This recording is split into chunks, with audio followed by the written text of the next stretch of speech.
Captain விஜயகாந்துக்கு ஆலயம்மா? ஆமாங்க, ஆலயம்தான்.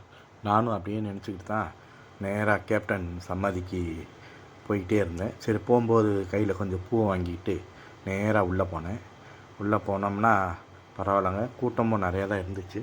இருந்தாலும் எல்லாருமே பொறுமையாக நின்று எல்லோரும் அப்படியே வரிசையாக நின்று எல்லாம் பார்த்துக்கிட்டு இருந்தாங்க. நான் அப்படியே போய்கிட்டே இருந்தேன்.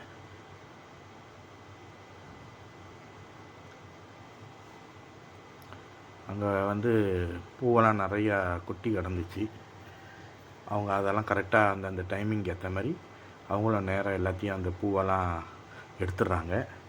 உள்ளே போனோடனே ஓம் நமச்சிவாயான்னு பாட்டு பாடிக்கிட்டே இருக்குது.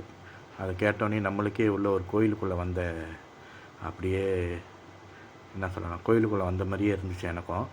நானும் அந்த பூவை வச்சுக்கிட்டு கொஞ்சம் நேரம் வெயிட் பண்ணிக்கிட்டே இருந்தேன். எனக்கு முன்னாடி இருந்தவங்க என்னை பார்த்துட்டு நீங்கள் முன்னாடி போங்க அப்படின்னாங்க.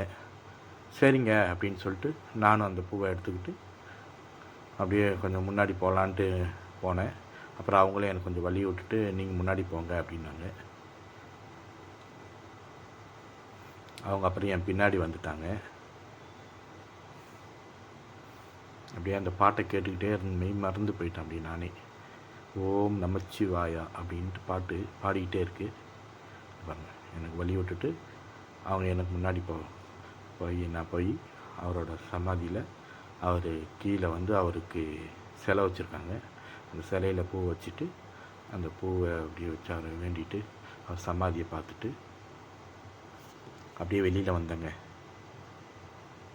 சமாதியை பாருங்கள், நீங்களே பாருங்கள். அது இல்லாமல் டெய்லி மதியத்தில் எல்லாத்துக்கும் அன்னதானம் வேறு இங்கே போடுறாங்க. முடி காணிக்கை கொடுக்குறவங்களும் கொடுக்கலான்னு சொல்லி அங்கே ஃபோன் நம்பர்லாம் போட்டிருக்கு. அதனால் முடி காணிக்கை கொடுக்க வர்றவங்களும் கொடுப்பாங்க. நம்ம கேப்டன் விஜயகாந்த் அவர்கள் ஆலயம். அப்படியே வெளியில் வந்தேங்க. வெளியில் வந்தால் அவருக்கு சிலை, முழு சிலை அது வருங்க, அழகாக சூப்பராக இருந்துச்சு. அதையும் பார்த்துட்டு அப்படியே வந்தேன்.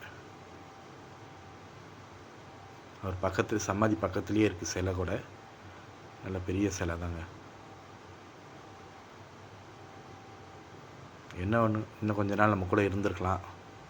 அதுதான் எல்லாத்துக்கும் இன்னும் கொஞ்சம் கஷ்டமாக இருந்துச்சு.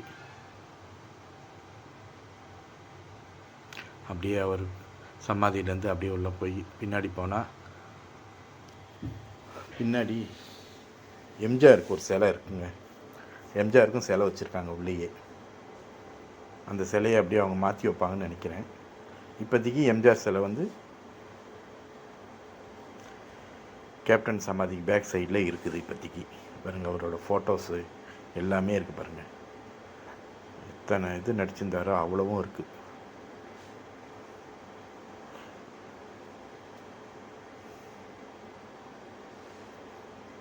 பின்னாடி பாருங்கள், அவரோட சமாதி பேக் சைடு பார்த்தீங்களா எம்ஜிஆர் சிலை இருக்குது பாருங்கள். அவ்வளோதாங்க. அப்படியே ஒரு சுற்றிட்டு சமாதியெல்லாம் பார்த்துட்டு உங்களுக்கு பிடிச்சிருந்தால் லைக் பண்ணுங்கள், ஷேர் பண்ணுங்கள், கமெண்ட் பண்ணுங்கள்.